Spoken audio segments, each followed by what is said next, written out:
Welcome, everyone. I'm Amy Cohen. I teach law at Temple University based in Philadelphia.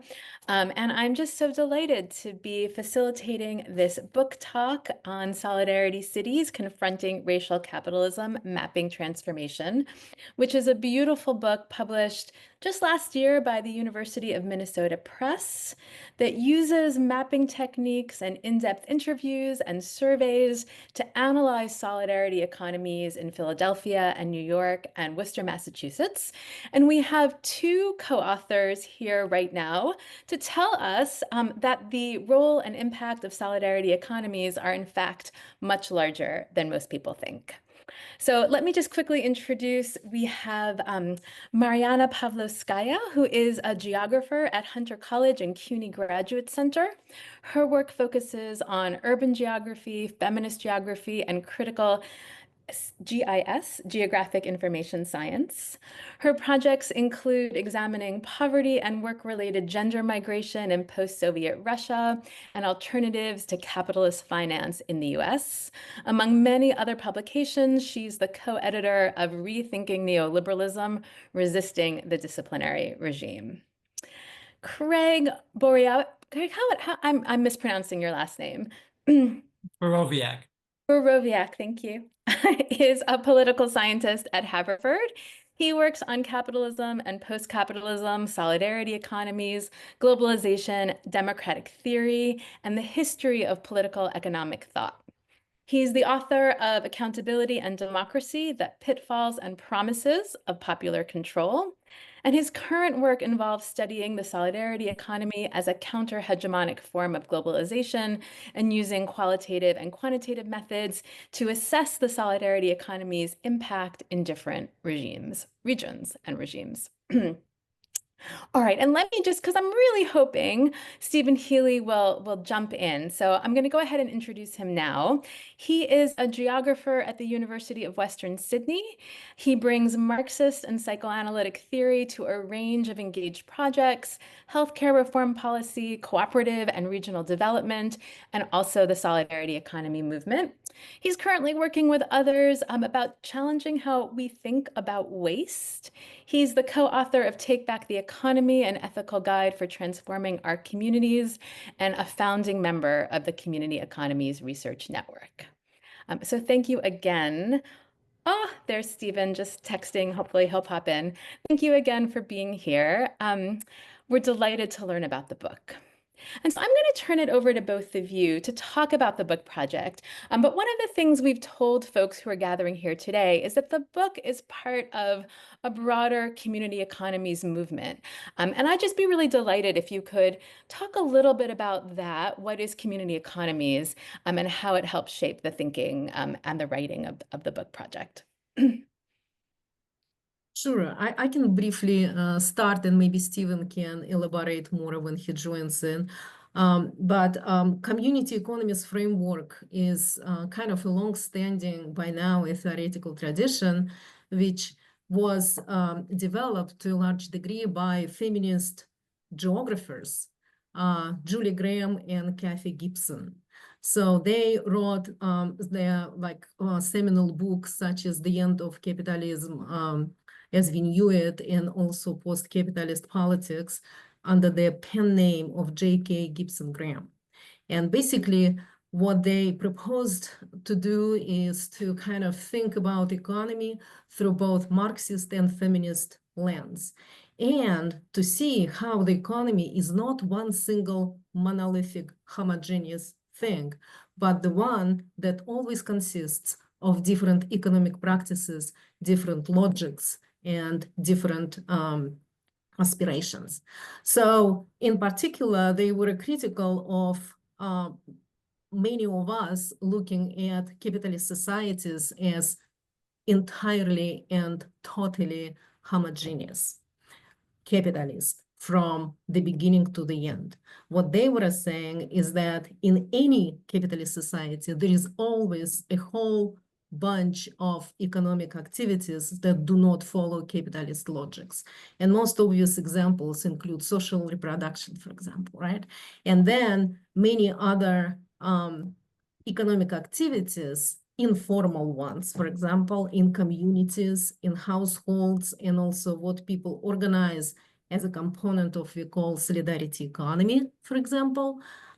They all are examples of non-capitalist, very, very significant realms that exist but are not visible.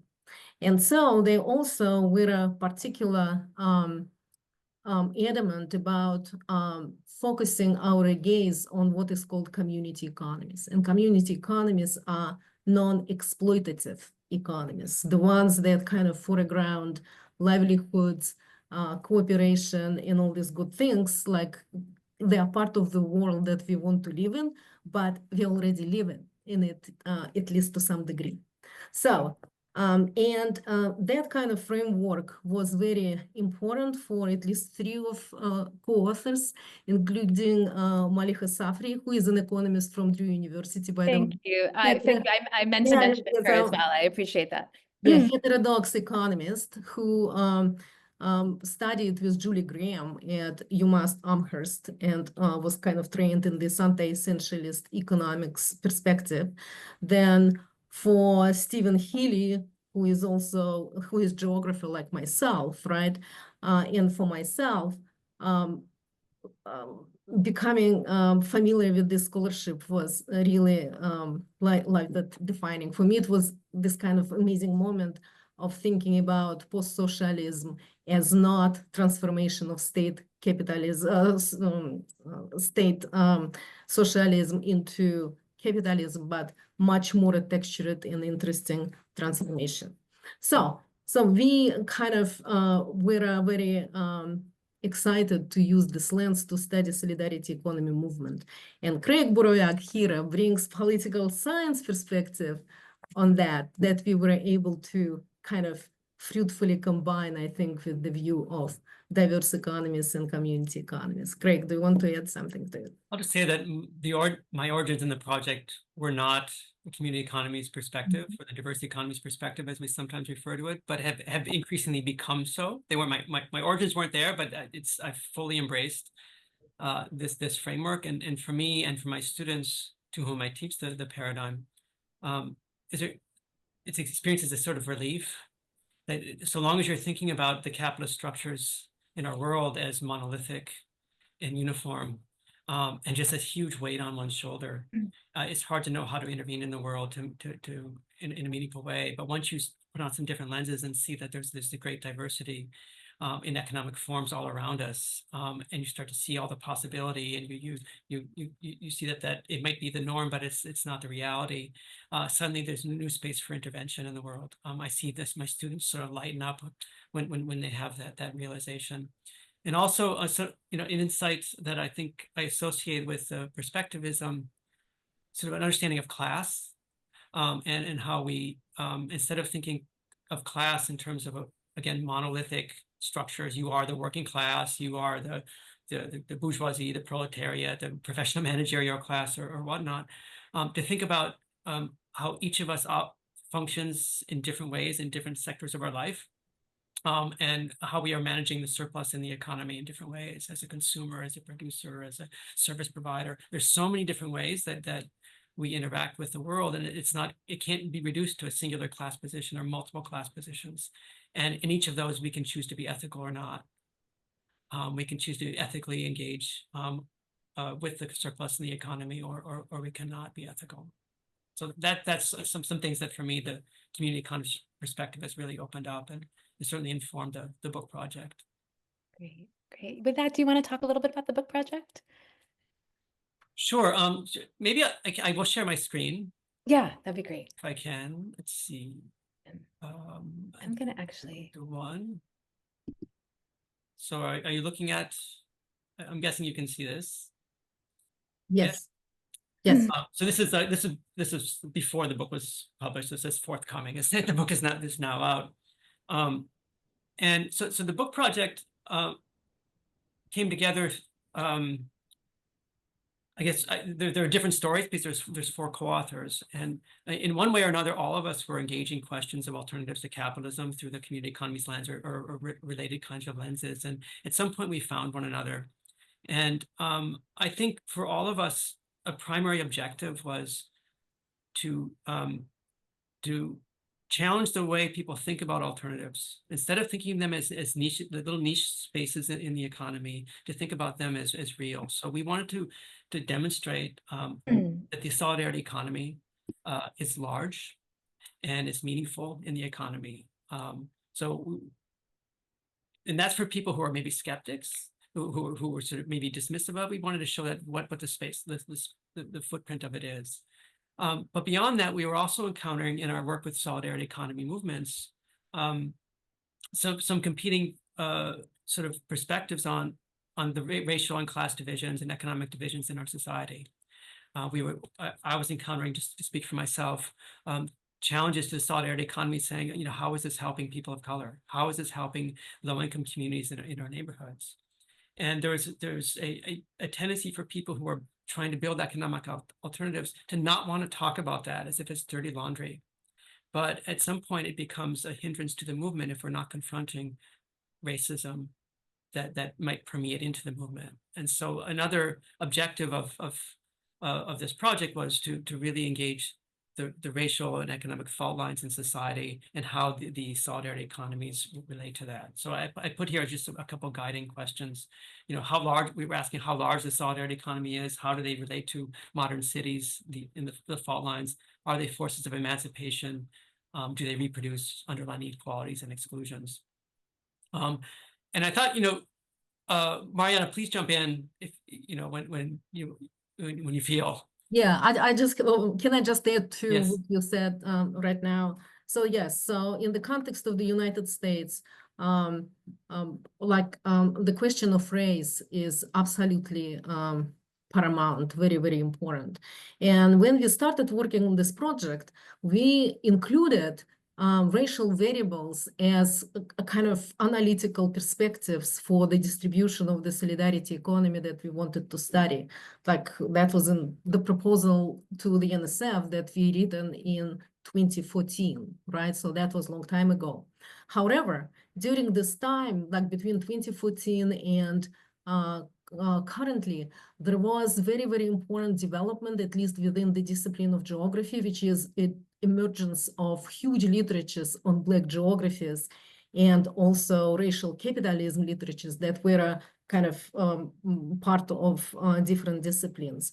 And so what we thought is that understanding how solidarity economy interacts with racial capitalism and also how it is affected, but also is able to resist and still kind of provide for the future, which is free from the oppressions created by racial capitalism. So in order to kind of being able to talk about it, we did a lot of work engaging the literatures on racial capitalism and Black geographies. And we found that it is possible to put them into very fruitful conversation with literatures on diverse economies and community economies. So I just wanted to add that was very, very important part of our theoretical framework, our ability to view things the way we were able to view them. Good. So if some of our intention was to address some slightly different audiences, one set of readers and an audience that is maybe skeptical about the solidarity economy and maybe more capital-centric in their thinking. And on the other hand, a set of insiders within the solidarity economy movement and all people who want to propose alternatives who are not quite comfortable yet addressing some of the divisions within the movement. So we're trying to grapple with both of these. And the solidarity economy is this core concept. And here is a typology of the solidarity economy, which we drew largely from the US Solidarity Economy Network. And we divided into categories of consumption, production, finance, exchange, and governance. And as you'll see, there's a lot of cooperatives mentioned here. There's community land trusts, collectives, mutual aid networks, credit unions, and a variety of other things. Now, not all of these are easy to map and to create an inventory for. So the ones that have asterisks next to them are the ones that we really focused on. But we do include them in the other things in the typology piece. We want to mark that the solidarity economy that we are measuring is not the entire solidarity economy. We're actually underestimating the solidarity economy. There's a variety of other ways informal, hard, and ones that are hard to map that reflect the same principles of reciprocity, community, democracy, community building, solidarity. So to come kind of directly into the project, there are 4 different things I'm representing here. One, we're looking at the overall spatial footprints of the solidarity economy. We are looking for it in 3 different cities, in New York City, Philadelphia, and Worcester, Massachusetts, that represent 3 different scales. We're looking at sort of how these things might function at cities at different levels. Sort of a large local, sort of a regional city, a major city, and then a sort of New York, which is sort of a category of its own. And then we're looking at different types of the solidarity economy. We're looking at worker co-ops, food co-ops, housing co-ops, credit unions, community-supported agriculture, community gardens, and a few other ones. And then we're also looking at how they fit relative to demographic variables on income, percent Black population, percent Latinx population, and percent white population. And Marianna, I don't know if you want to say something about the power of ontological power of mapping and counter mapping. Sure. Usually people think of maps as very useful instrumental devices to display information.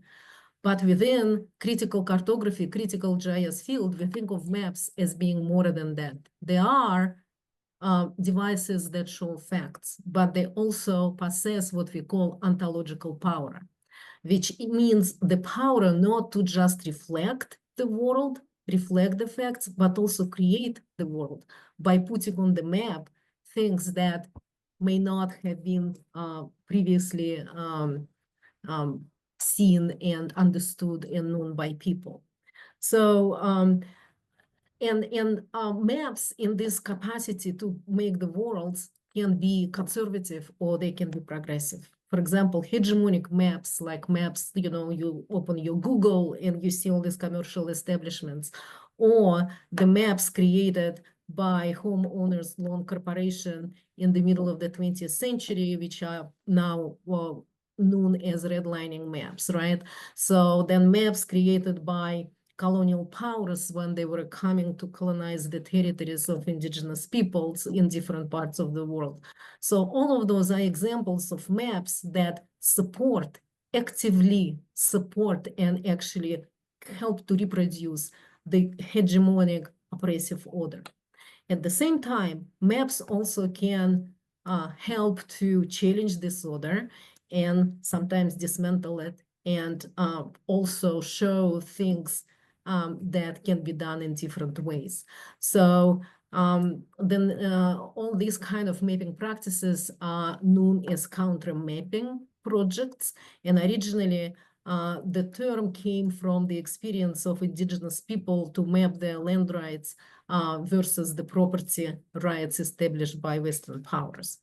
So, but today, counter mapping refers to putting on the map a lot of different things that allow to change the hegemonic social and economic systems. So in that sense, we think of our map, of our book as a big counter mapping project, something that puts on the map, makes it feasible, explains the existence and the role in urban communities of the solidarity economy, something which people often don't know about, and something which is totally marginalized in mainstream neoliberal discourses.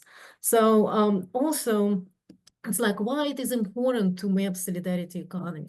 It is because geographers also think about placemaking is fundamental collective human activity.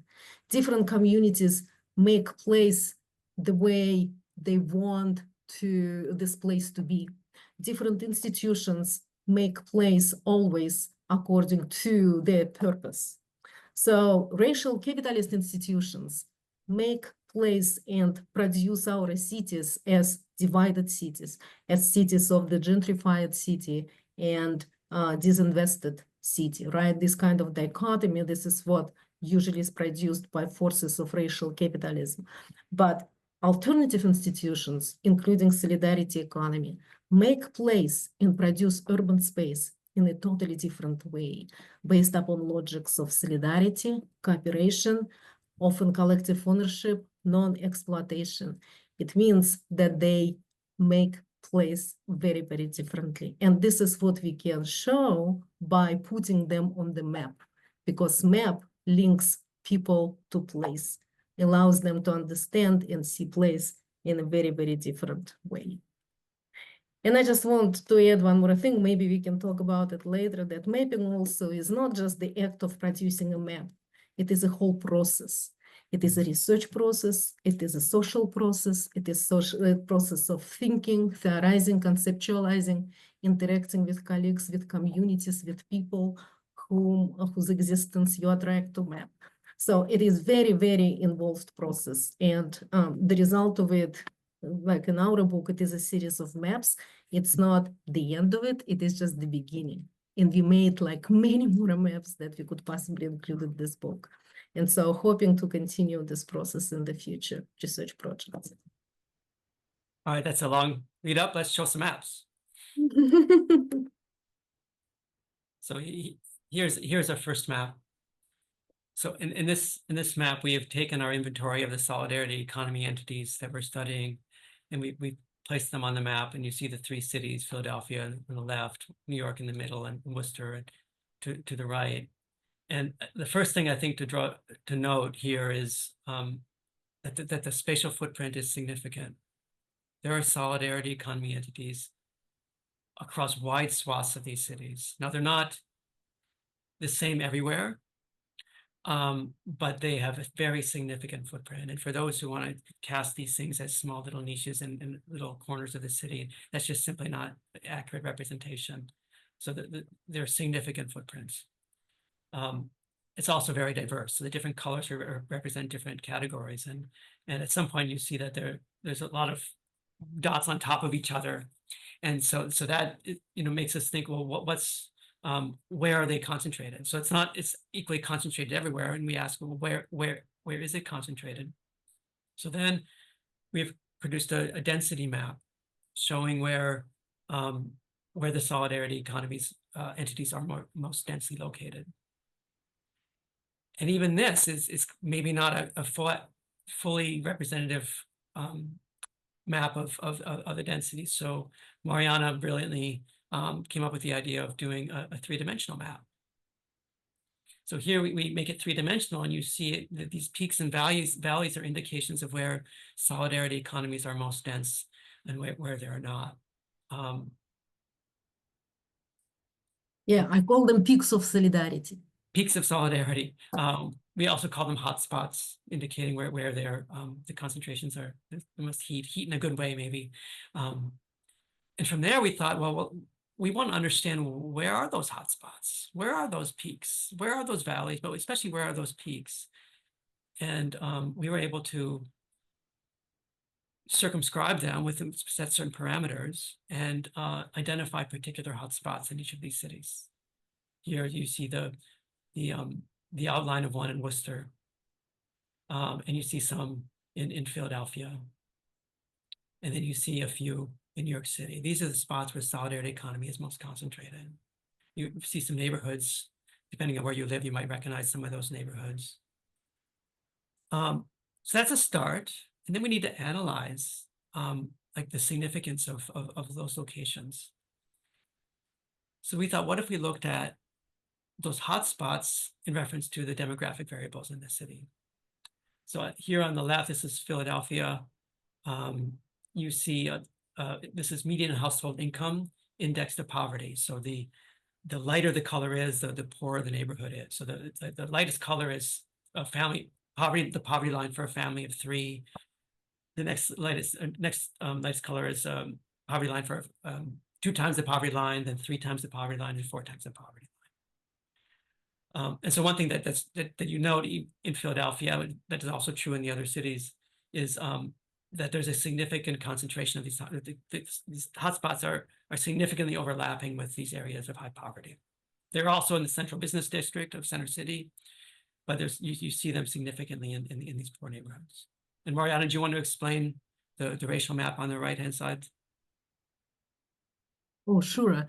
In addition to looking at this kind of spatial overlap between solidarity economy hotspots, right, which I just want to mention, well, were produced by turning those point distributions into area distribution, right? This kind of smooth distribution. The relationship between income and hotspots of solidarity is complemented by the maps that show the spatial overlap of hotspots in all cities in racial composition. And usually when people talk about racial composition, they use a very simple kind of mark to divide areas with less or more of presence of a particular racial group. We, for example, talk about 50 and more % white or 15 more % black and so on. So 50% is huge. There is a big difference between 55% white and 95% white. So we decided that for understanding how solidarity economy functioned, we need more textured analysis of racial distribution. And so to this end, we decided to use not simple majority, 50% majority for a racial group, but 2/3 or 67% majority. So, and you can see on this map, the areas with 67 and 100% of a particular majority are shown with different colors. And then also two other colors, this light blue and green, they show areas which are racially mixed. So that was very, very important for us to get at areas within each city that are not dominated by a particular racial group. And what we did find is that in general, barring a few exceptions, we find solidarity economy hotspots in minority areas, but also in those diverse neighborhoods where racial groups live not in segregation, but in kind of more mixed environments. So you saw Philadelphia, here's New York, and here's Worcester, which is obviously much smaller, but here too you see the concentration in low-income, diverse communities. Mm-hmm. Moving on, we were also wondering why is this pattern? Why are we finding this pattern of concentration in poor, diverse communities of color? And we started to think historically, and we started to think about other kinds of maps of these cities. And a sort of notorious map of the city is the map of redlining. And we think about our cities as deeply segregated and as bearing the scars and the fault lines of that are the result of the legacy of redlining. And with that in mind, we mapped those hotspots onto the old redlining maps. We adapted the redlining maps to our particular frame, and we're able to map the hotspots onto that. And here, I think it's especially in New York and in Philadelphia, you see sort of a really great coincidence of hotspots, solidarity hotspots, and redlining hotspots, which suggests to us, amongst other things, that communities that have experienced dispossession and organized abandonment in these cities have turned to solidarity as a way, as a means of survival and uplift over decades. Now, some of those redline zones are no longer redline zones. They're no longer disinvested. Some of them are highly gentrified, but that too is an interesting story about how solidarity might figure in gentrified locations. Marianna, I don't know if you have anything more to add about. Yeah, sure.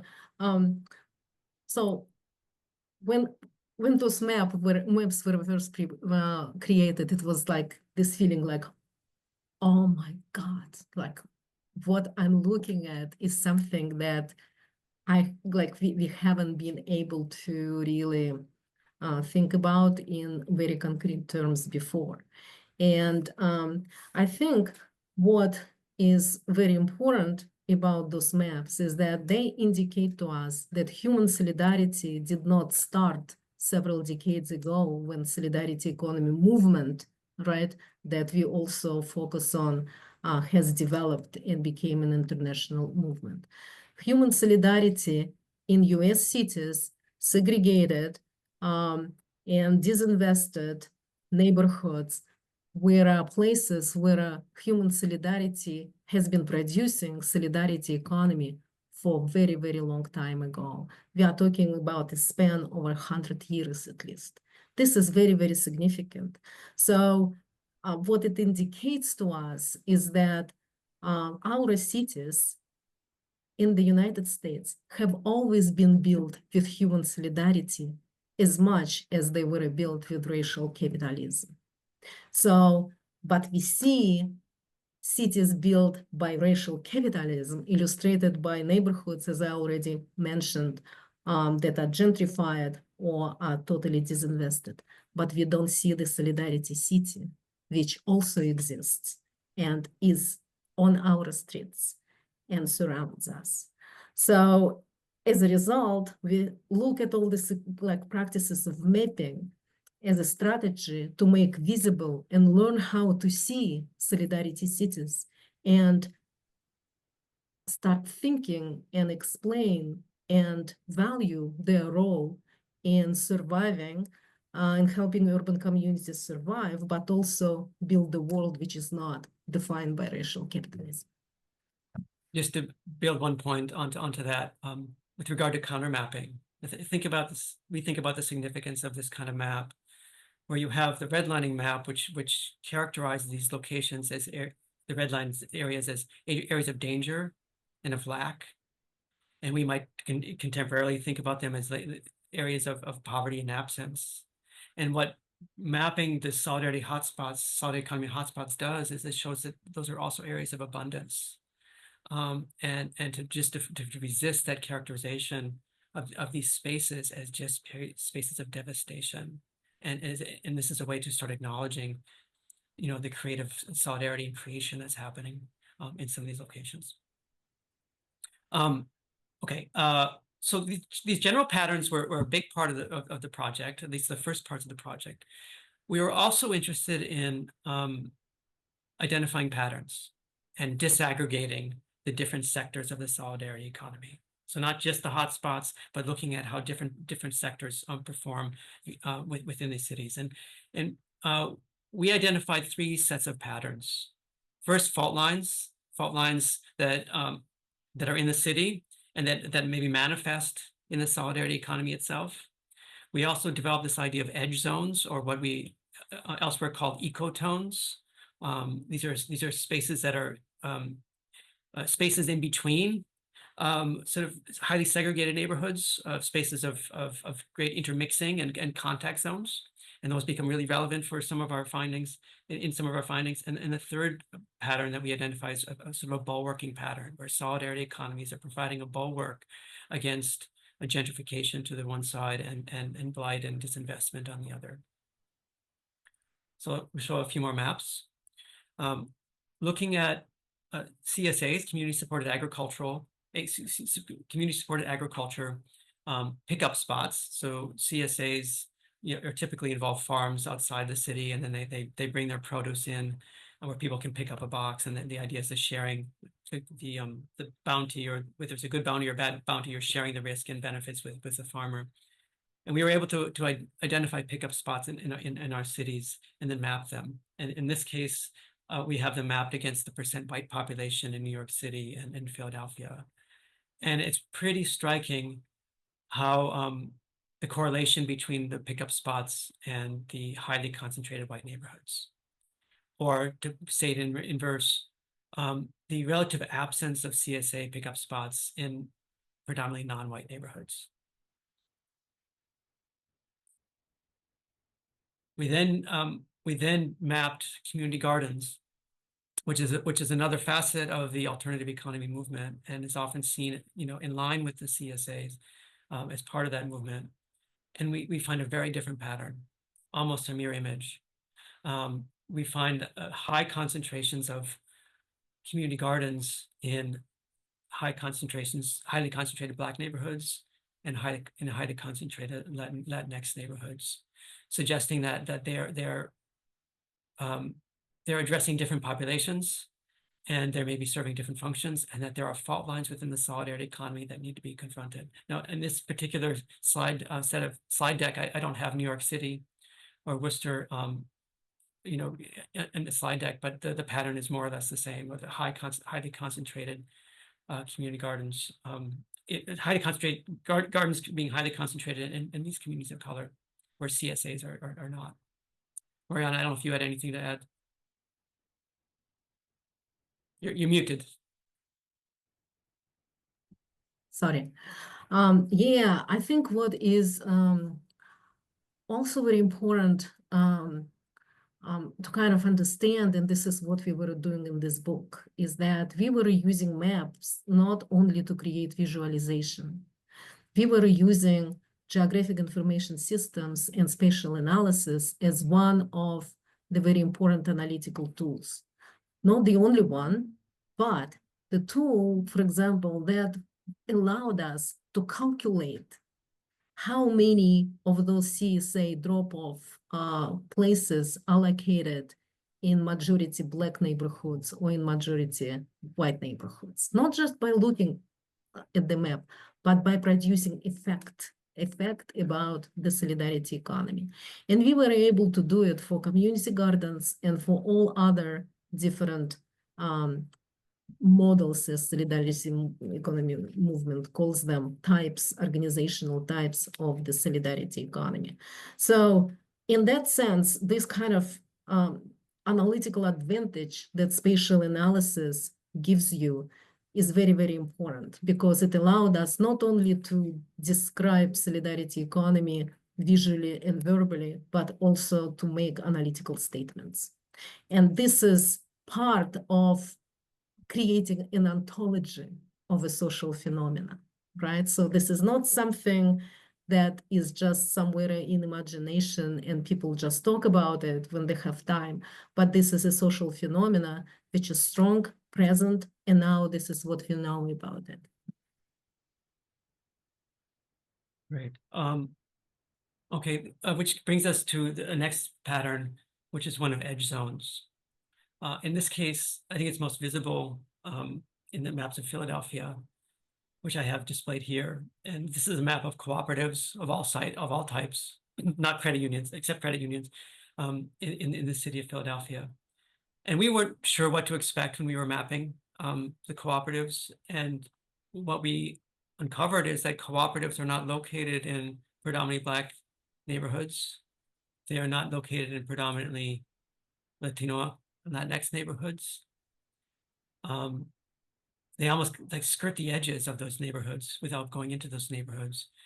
And we suggest that they are also not located in predominantly white neighborhoods, although they are more located in the white neighborhoods. There is a degree to which they're not in the most highly concentrated white neighborhoods. For us, like, this evoked the idea of an edge, and we started to think about what does an edge mean, and we gravitated to the idea of an ecotone. Now, an ecotone in ecobiology is a transitional ecosystem, like a marsh in between a forest and a water ecosystem. And ecotones are often known to be sites of greater biodiversity than in either of the other ecosystems.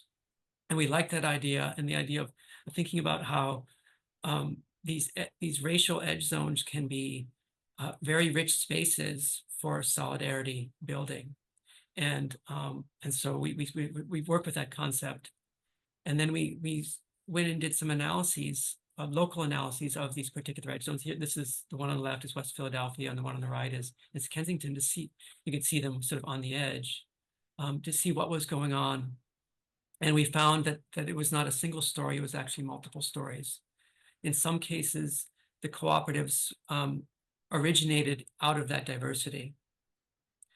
In other cases, that there was a hot spot in these edge zones sort of attracted further cooperative development. So activist cooperators were actively moving into those spaces, either to live or to build their business, because they thought it would be a really, really welcoming space and productive space for them to be in. In some cases, they're going in there precisely because they wanted to serve a diverse clientele that would otherwise be underserved. And then in another case, especially in Kensington, here on the right, we find that it really is a pattern of gentrification, that they are moving in to these neighborhoods because the rent is low. And then they get dislocated, the co-ops get dislocated as the rent goes up, as the gentrifiers come in. So it's a very complex story, and that's significant for us because there is a narrative out there that cooperatives are the front end of gentrification. And the fact that it's a complex story and that there are multiple pathways suggests that that is not a destiny, and that with intentionality we can be building cooperative ecosystems that are supportive of a wide array and sort of building up the footprint and transformational potential of these co-ops. We also, working with the idea of edge zones, did some micro edge zone work, and this is more in Worcester, Massachusetts, where we really closely examined over the course of a chapter the lifespan of an organization and space called Stone Soup, which was a sort of cooperative of cooperative as a building that had all these different cooperatives in it, and we analyzed how it came into being, and then it was literally razed to the ground in a fire, and how they built back up in solidarity, and then how it transitioned into it being a different kind of entity, and the different roles it played in its city, sort of ramping up its impacts, and how there were edges, and then they had to navigate race and poverty and drug addiction and oppressive police forces, and all those things are sort of real highly productive and fraught. Marianna, I don't know if you have anything to add about the edge zones before moving on to bulwarks. Well, it is just edge zones. They are also the way to bridge fault lines, right? So this is another very important role that they play. And in an example that Craig showed us, the distribution of CSA, for example, drop-off sites primarily in white neighborhoods. Not all CSAs and not all organizations, solidarity economy organizations that work in this area of alternative food systems accept the fact that there is this racial divide in accessibility to fresh food. And many of them actually are making conscious efforts to locate drop-off sites in community of colors, and also community of color do create themselves the alternative food systems in order to serve their community. And we have several good examples that we also discuss in the book. So none of those patterns are fixed. They are not set in stone, but they reflect all these multiple processes through which solidarity economy is being composed and how it interacts with racial capitalist forces and how it contests it.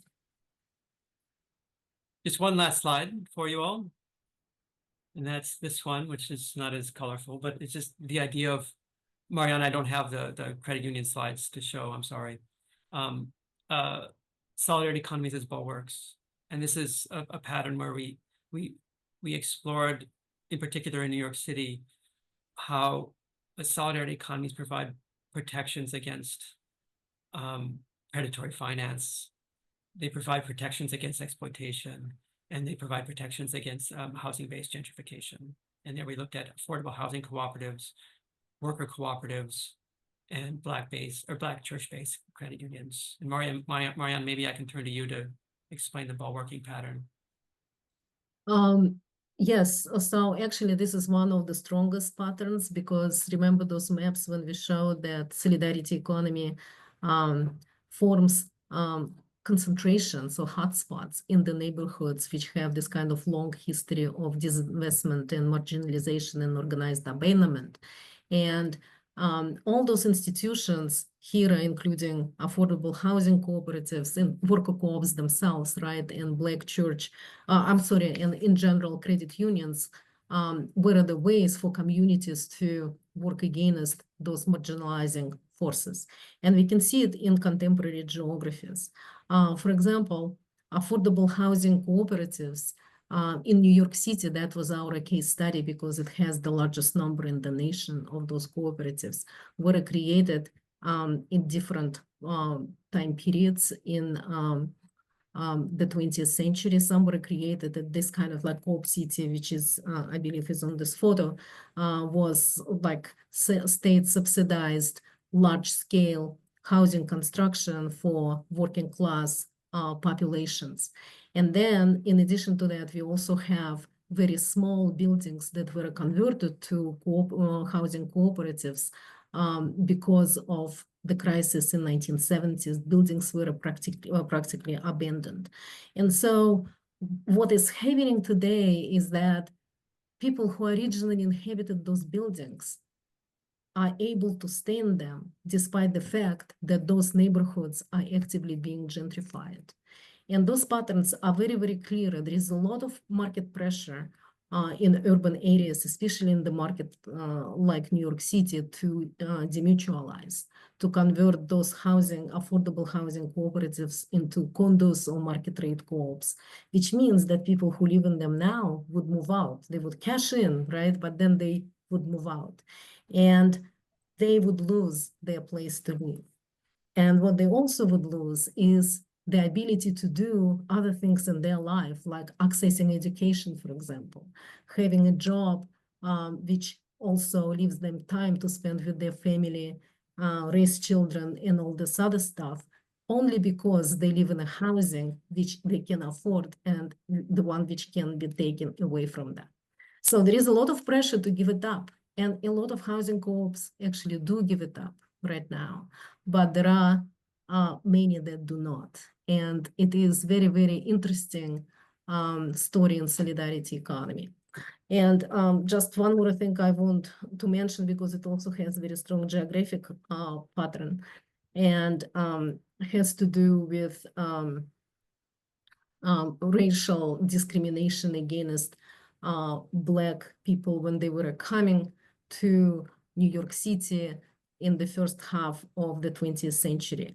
As you know, back then, banks, for example, legally did not have to abide by non-discrimination rules. They could simply deny a person of color, to a loan or anything.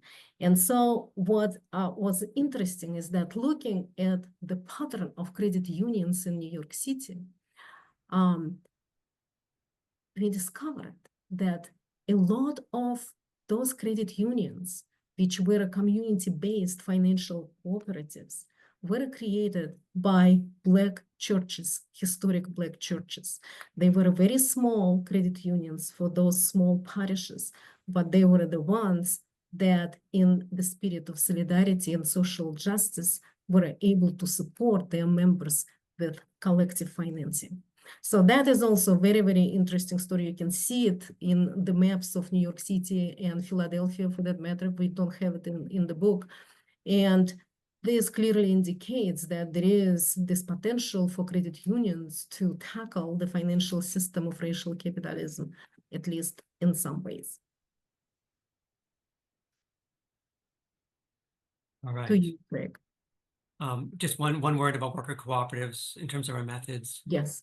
We did some qualitative research and survey research with worker cooperatives in New York City, and we're able to demonstrate how the worker cooperatives are providing rewarding, better paid work, especially in the service industry, and that the face of the worker cooperative in in New York, is really the face of a low-income woman of color. So it's the service industries that predominate, and something like 75 to 90% of the worker co-ops, of the workers and worker cooperatives are women. So it's a high gender basis to the cooperatives. This is from 2015, before the drivers cooperative formed. And we also did an economic impact analysis showing how, in terms of dollars spent on cooperatives, it actually seems to outperform the dollars spent in a conventional firm. And we have some empirical data to demonstrate that. Yeah, what it shows is that cooperatives, because they pay higher share of their income in wages, create more spendable income for their employees compared to capitalist firms that withhold profit in order to give it to outside owners. right? So as a result, workers in worker cooperatives actually have more dispensable income. They can go out and go to a little store. They can go out to a restaurant. They actually support local economy to a larger degree, relatively speaking, than people who are employed by capitalist firms overall. So that is also a very interesting way to think about cooperative economy as being good not only for people who are part of it, but also for the place. This is how solidarity economy makes place differently from capitalist institutions. And that's the book. You should tell Craig that it is 40% off. Oh, yeah. Good. Yeah. The code is actually wrong. So if you use the code MN 9200 92000, you get a 40% off. The book is also available for free online, but you'd have to go to University of Minnesota Manifold Edition and just type the name, and you'll be able to access the book for free online. Not a PDF, but it's a digital interface. And the paper copy, the full price is $27, and you can get 40% off it. So it's pretty affordable. This was actually very important to us. We really wanted to make this book accessible to people, and making it free online was an important part of that, and getting the discount too. Oh, amazing. This is incredible to hear. I've read the book, but every time I hear about it, I just think it is so tremendous. And Stephen, you've joined us. There are questions that are coming in the chat that I want to pose to you, but let me first just welcome Stephen and ask if you'd like to add anything to what your co-authors have described. Yeah, good morning, everybody. I'm joining you all from Doglands, just outside of city center. And I didn't want to interrupt the flow of Craig and Marianna's efforts at reprising the book. I was also driving, so it's probably not advisable to participate in the conversation when you're going 70. So I've slowed down now, and I just wanted to say what a tremendous job it was that you've done in really integrating the visual story that we tell in the books. Yeah, where the most compelling point is that the solidarity economy is a feature in each of the cities that we explored. And, I'm 100% confident that if the book had been about Chicago and Detroit and Los Angeles, we would be telling a different version of that same story. So this is, what was available to us was a context for an intense interaction over a number of years with solidarity economies in the cities where we were living and working. And I think the concerns that get expressed in the book around how solidarity economy intersects with race and with class, with income, while also trying to transform our shared social reality. That's an important story for us, but it was also an important story for the people who are in the movement that we've been interacting with over that span of time. And now living in Sydney on the other side of the planet, I can see how a lot of those same concerns are present here in this city as well. So thanks again, Marianna and Craig. That was great. Excellent point, Stephen. Thank you. Okay. Well, why don't I just kind of start collecting questions from the participants? Maybe I'll read some that are in the chat to you all, and folks either raise a hand or keep writing questions. But let me start with something from Don. So Don says, recognizing the implementation of these systems is antithetical to incumbent economic structures. Now, that's just the clause preceding the question, but I think it's actually worth pausing there because I hear, in part, you both affirming and also challenging that idea, right? So Marianna talks about cooperatives can make place differently within capitalism, right? So maybe it's actually just worth expanding on how the work I'll read it again. Recognizing the implementation of these systems is antithetical to incumbent structures, both gets that and also creates space and perhaps challenges it. But then Don goes on to say, do you anticipate, let's think with the world we're in, recent attacks on academic freedom, things that target anti-capitalist, pro-democracy, pro-diversity initiatives by the current administration will impact your work? Have you thought about how to respond to these attacks? Questions that, of course, make the work harder, but also more pressing. So there's a lot in there. Maybe I'll pause with that one. Um, Let me just say that, like, human societies are very complex, right? And there is so much is going on, even within a capitalist city, right? And as our work is showing, the city is never fully capitalist. So even if we think, we haven't mentioned it, but there is a research by feminist economists, right, who estimated that if all work that women do within their households would have a monetary value, the GDP of countries like the United States would increase by 30%. So this is how much of non-capitalism is happening, right, in our cities and in the nation on a daily basis.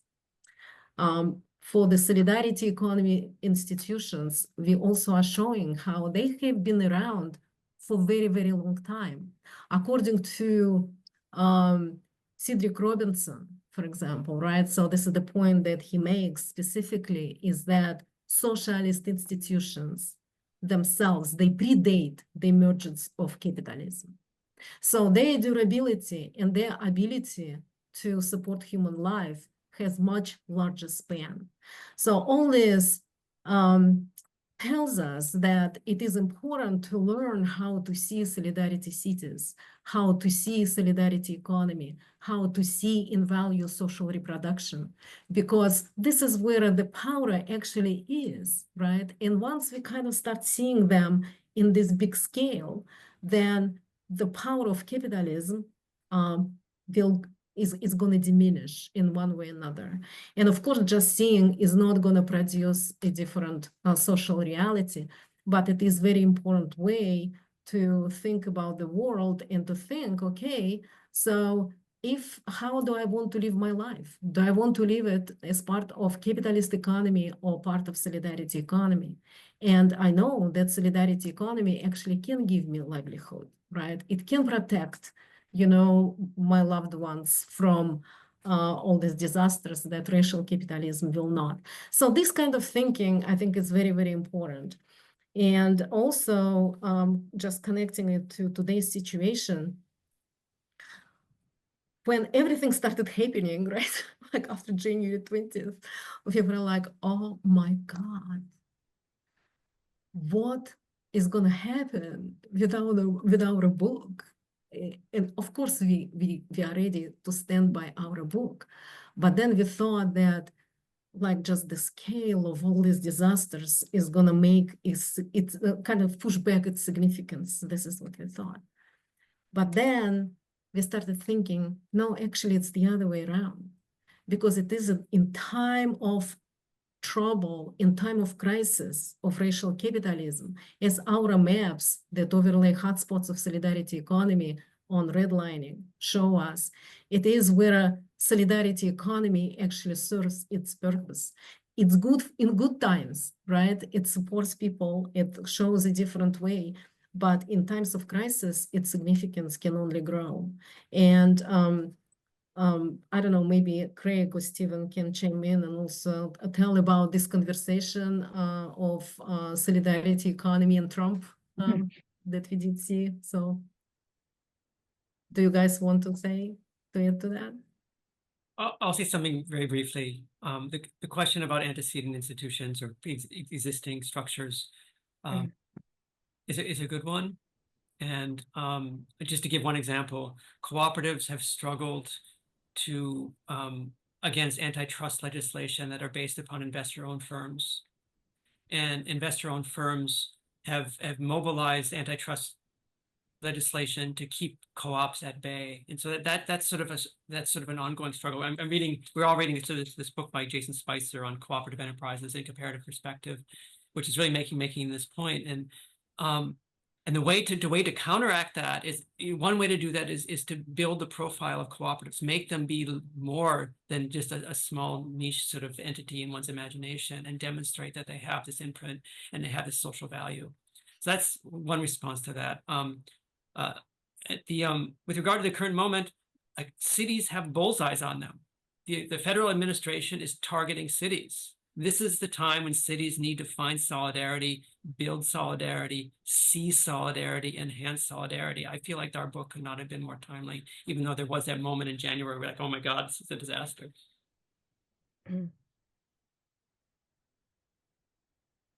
Stephen, do you want to add something? Yeah. I mean, I guess I would just add one more thing too, which is thinking about, say, the work of Cooperation Jackson and Kalia Kuno's book on that subject. One thing I would say about the movement is people have been well aware that this kind of white supremacist, revanchist politics has already been operative in the U.S. So Trump, in this sense, is a symptom rather than being sort of this rupture. So in that sense, I think that we need to remember that people have been organizing and using solidarity in the face of white supremacist and militarist politics for quite some time. So that, Craig mentioned the municipal scale as being important, and I think it is, in terms of, how much economic activity takes place in cities to begin with. That they can be reorganized on a cooperative basis is important, but also that solidarity could be extended to other social movements, like those that are dealing with the rights of refugees and asylum seekers, which is the other meaning of that term, solidarity city. So yeah, it is difficult times, but there's a way in which it's always been difficult times in any settler colonial society, including the one that I'm living in now.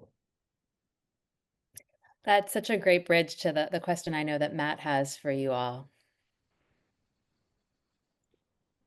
Yeah, just a question of how solidarity cities and this framework intersects with sanctuary cities, especially now as sanctuary cities are getting so much more attention. Then just a second quick thought, as I've been listening here and appreciating it, is I remember when the sharing economy became a bigger thing, especially in the Bay Area with big tech. But when people thought of the sharing economy, many people went back to sharecropping and sort of the exploitive era of a so-called sharing economy. And it seems like some of this stuff will run into really deep, not only legacy of white supremacy and racial capitalism, but a really difficult narrative problem in terms of what people think about when they think about some of these things. It's unfortunate that Maliha Safri could not join us, our other co-author, because she's thinking, those are all great questions. And I'm thinking specifically about the sanctuary city one, because I know she's thinking very actively and starting some research to probe that more deeply. With regard to that, I think Solidarity City as a concept has been embraced in parts of Europe and also in parts of Latin America as basically a sanctuary city concept. It's about providing protection and support for migrant populations that are at risk.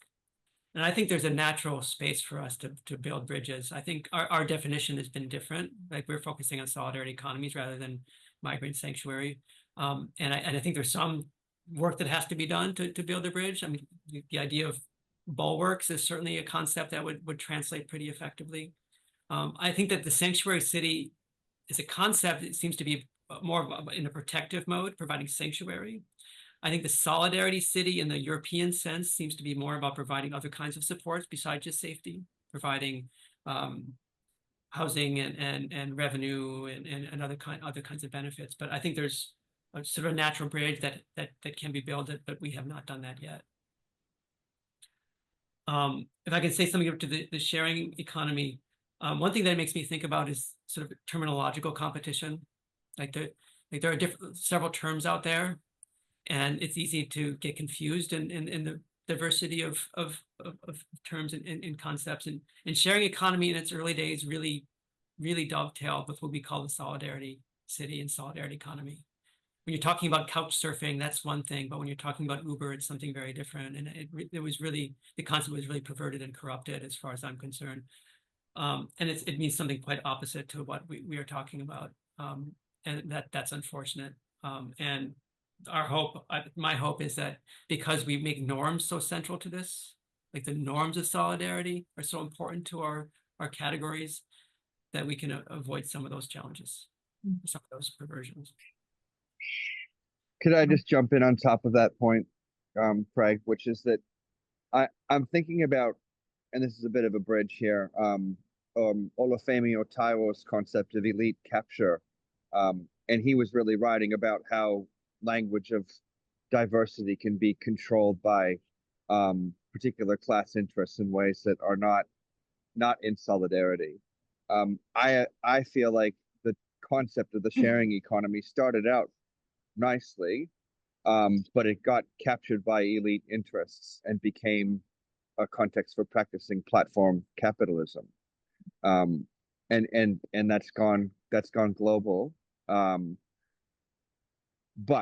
I don't think that's the end of the story. I'm thinking about people like Nate Schneider and Janelle Orsi and a number of other people who have been saying, well, actually, this could become a way of organizing cooperation at scale. So the platform co-op concept over the last half dozen years or so is something that people are actively exploring as a way of imagining, could we do worker ownership in a variety of industries and use whatever sharing systems in order to make that happen.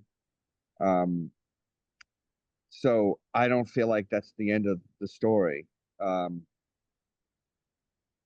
And yeah, there'll be a way forward, but probably also some missteps, I'm sure. I can just add to this question of solidarity and sanctuary cities is, the connection actually is there. And this is very, very strong and historic connection because historically, solidarity economy institutions have grown within immigrant communities who came to the cities in the United States and also in Europe, you name it, right? And in other parts of the world, people migrating from other places, they always are vulnerable. And solidarity that they offered to each other was a very, very important foundation of them surviving as communities within cities. So my point is that a lot of our analysis shows that in the cities that we examined, immigrant communities are very, very important source of solidarity economy institutions. So I can see how, this juncture between sanctuary cities and solidarity cities is going to be very, very important and would need to be understood and talked about. In addition, I wanted to add that, and Craig mentioned it already, that our analysis, it's like we put it on the map in this way and analyze in all these different ways for the first time. However, it is just the surface of the solidarity economy. And this is specifically the case for immigrant communities, where are formal solidarity institutions, and we kind of looked at those for a number of reasons, including because they are the ones supported and advocated for by solidarity economy movement. But all communities generate many forms of solidarity. A lot of them are informal. So, and I'm sure they are the ones that also play out in the current immigration crisis. So that solidarity gives birth eventually to both kind of formal solidarity economy institutions, but also to protections that communities build around themselves. Matt, I'm just wondering if you want to jump back in. Matt Nelson, for folks who haven't met him, is the executive director of Presente. And this is something I know you think so much about. So I just want to give you the chance to react if you'd like. I think I can jump in terms of hopefully we'll talk about this more tomorrow as well. And I do think just, I appreciate the responses. I think that's right on. And, and there is a really deep connection between sanctuary cities as well as like local businesses and just the practice of local economies and how it can really touch all parts of the economy when, especially at a time where there is an agenda, an anti-sanctuary agenda across the board, an agenda of a border everywhere, where people are being encouraged to turn on each other, where employers are being encouraged to turn on their workforce, and where political ideologues are being essentially either empowered or literally deputized to enforce certain practices. So I do think there is this architecture of sanctuary that both covers sort of the politics and the values, but also deeply the daily economy that ideally millions and millions of people would be participating. Seeing it as participating in a solidarity economy as both this defense, but also just a rebuilding of communities and economies at scale that have a built-in, protection for affirming, human rights and ecological protections. Can I riff on that a little bit and give an example?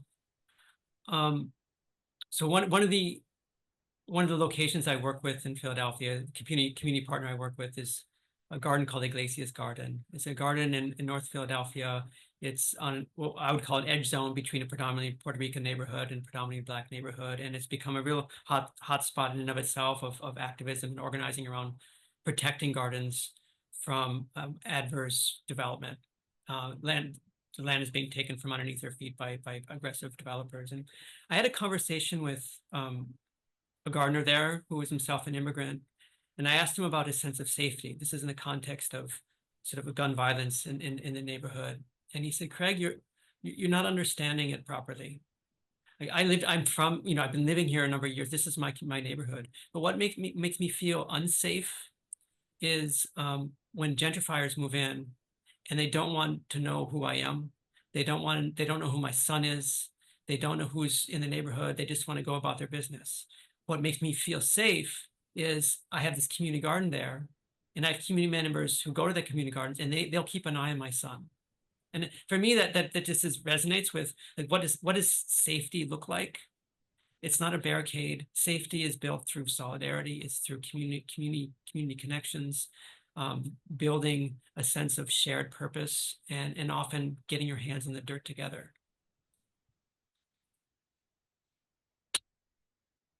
Okay.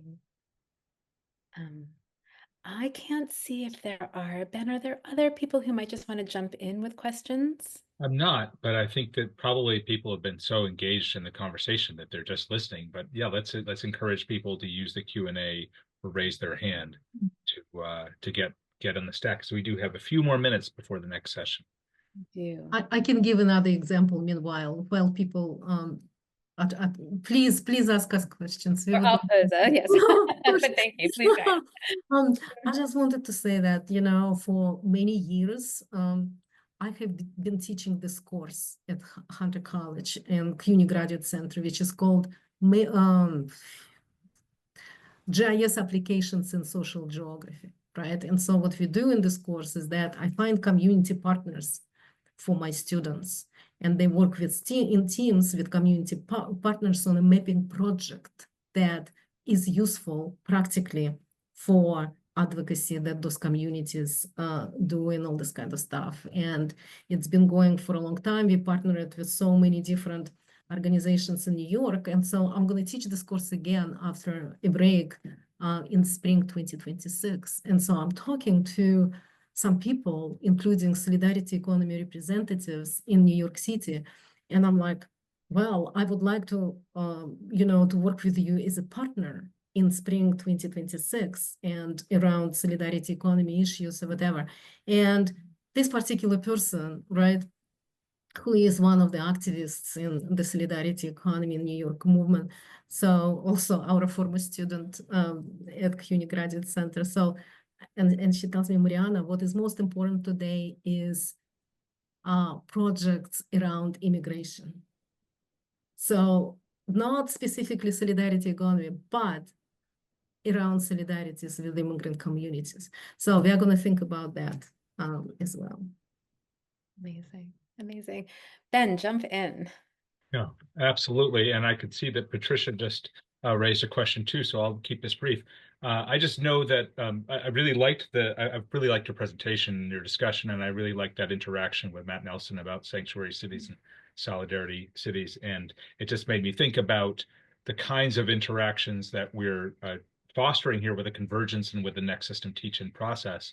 Additionally, with municipalism and with the civic assembly movement and with work on enabling conditions for worker cooperatives that, for example, Stacey Sutton has done and many others, but I think of her work in this conversation and about sort of the question of how we can knit together the different kinds of approaches.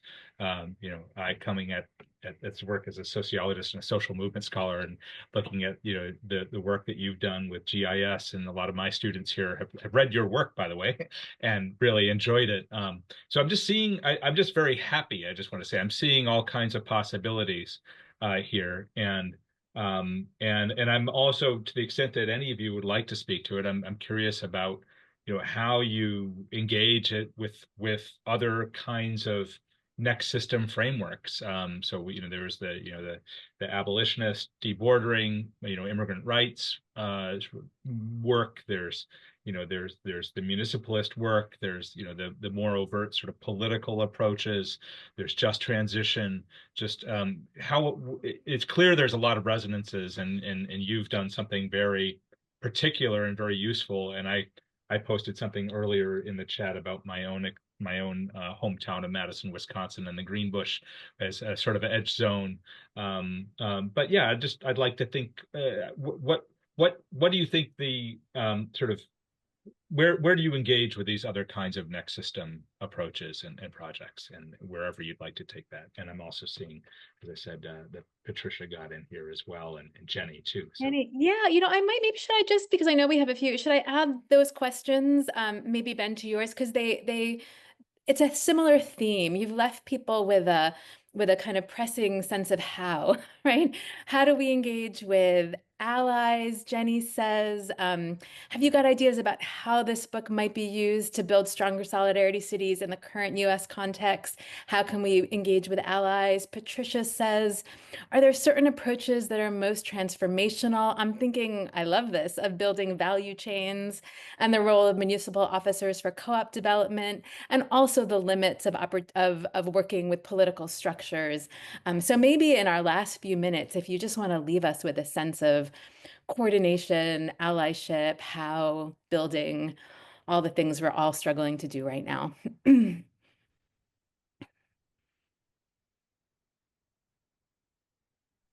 going to start. When I started this project, even before I was part of this book project, solidarity economy was really a new concept in this country. It had a presence in Brazil and France and in Chile and elsewhere, but in the U.S. it was really slim pickings to find solidarity economy, and there were some pretty fierce fights discursive fights amongst lefties about the meaning. Is it solidarity economy? Is it something else, Commonwealth? And I just feel like those are gone. Like we don't need to have those fights. I mean, like there's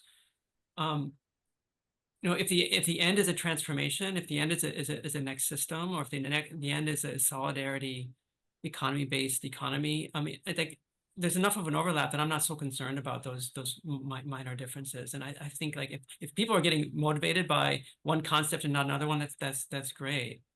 As long as like their commitment is to some of the core norms that we're all sharing. So that's one thing I would say. I think the other thing, like we are responding to the tendency to see not these different solidarity economy things not only as sort of small niches, but also in silos.